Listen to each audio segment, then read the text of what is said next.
We're having our rally for Irish language rights, which is starting right now. We're waiting for more people to show up.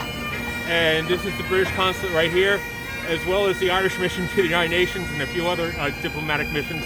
And we're here we're here to protest in favor of an Irish Language Act in the north of Ireland, which was promised in the St. Andrews Agreement in 2006, and was promised again nearly 2 years ago in the New Approach Agreement.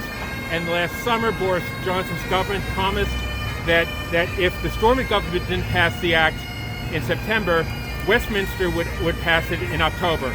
So October has come and gone, and now it's one more week to the second anniversary of the New Approach Agreement, and nothing's been done yet. So this is why we're here. We're saying enough is enough. Give people their Irish language rights.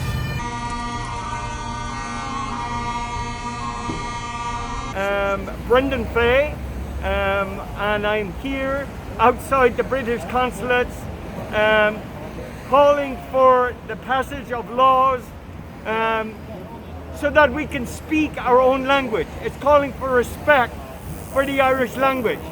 Our history is one of a colonial past with laws repressing our right to speak, repressing our identity, and here we are in 2022 calling for the right promised by the Good Friday Agreement about mutual respect for culture, for language, and that's what we're doing. We're still waiting for this Irish Language Act to pass. But also I'm here with joy because just yesterday the European Union granted the Irish language full and equal respect as another language of the European Union. If anything, it's an immigrant here in New York where I learned to respect the right to speak and the joy of speaking your own cultural language. It's so important. So this is one of our goals for 2022, to see that this Irish language the Irish Language Act is passed. You know, look, you're sitting in New York subway and you listen to everybody from around the world speaking their own language, and yet Irish people, we have mixed feelings because many of us cannot speak fluently like everybody else around the world. Why? Because laws are preventing us, and this act would grant equal respect and support for our Irish language. So it's good to be here. But we celebrate the European Union granting full and equal status to the Irish language as one of the European languages. Thanks very much. All right, and Happy New Year. Auf Fliehen, wie Waschowitz. charge of the forum. We have a word to declare. Off the show. You're going I'd like in. to thank you all for coming today, and thank you for our demonstration. We're here for Irish language rights. Just to, if anyone doesn't know the brief history of what's been happening, in the wake of the peace agreement in 1998, there was a subsequent agreement, which was the St. Andrews Agreement. And part of that was that the government would pass an Irish Language Act in the north of Ireland. That was 15 years ago. It didn't happen. In 2017 to 2020, that became a central issue, even though it was very much not reported in this country, even by the Irish American press. But it became a central issue, and then finally there was another concord called New Decade No Approach, and that was nearly a year ago, a week short ago, 2 years ago.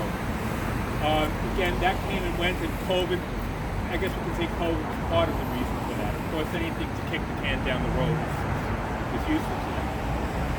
Then finally, after much of COVID had passed, this past summer, I believe it was June, there was another hiatus, and Boris Johnson's government promised that there would be an Irish Language Act passed by September.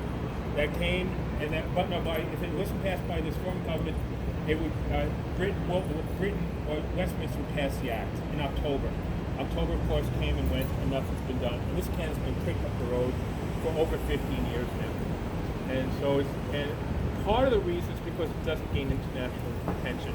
And we hope that this is the first, not the first, but at least a big step, or part of a step towards giving it more international recognition and more attention that it deserves. If they, people do things in the darkness, and we want to throw light on this. So thank you all for coming. Spread the word. I don't think this is going to change very soon, so I think we may be back again. And hope when we pass and we can probably get together for drinks, maybe get together for a jar or two later on. I want to thank everyone for coming. I want Sean Wilbur is here, and he's from Consulate in Ireland, and he came to visit holiday and everything. I want to also pass, Maureen Farrell was from Sinn Féin was to join us. The TV from Sinn Féin. But she got infected with COVID, so she didn't join us. COVID's getting everybody. So continue to be careful, and thank you for coming. And, be careful, take care of each other. Thank you. Thank you, Gary. All good. Albert, what's going on?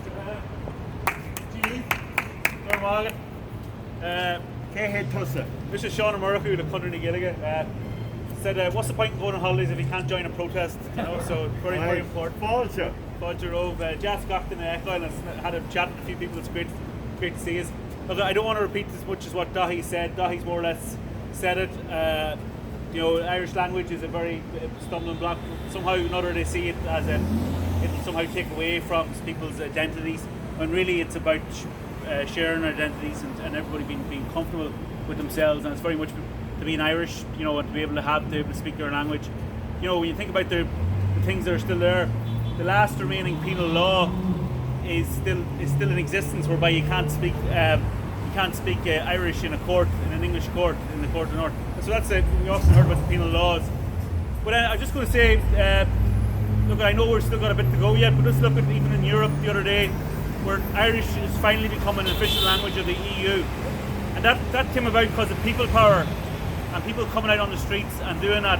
And that's all I can say. It's the same thing is going to happen here because of the events like they're doing here today, Scotland and Teachtan Show, that will bring about that. And look, everyone that feeds back into it, they know that when the people in New York and all over the place campaigning for the Irish language, that will very much feed into what they have to, that will embarrass them, and that they will have to eventually, succeed, have the Achchanga, Arash in there and a Tushkar there. So there's a long way. I don't think it's that long to go yet, but we have a bit to go yet. But it's very important, which I'm showing you. From on Saustav, Sean, I'm very delighted to be here. I work with Conor Gilligan in Ireland, but I also work with groups all over the place, and we're trying to promote shopping in Gilligan. And conscious, as Dahi says about COVID, but who's to say maybe it's not just about protesting, but about celebrating the language as well. Maybe come shot in the Gillig where we can organise some events and get out there and show it there as well, because that all feeds back into the power of the language when people get out and celebrate it as well. So, Gurn Mila Magav, and I'm delighted to be here today. Okay? Very good.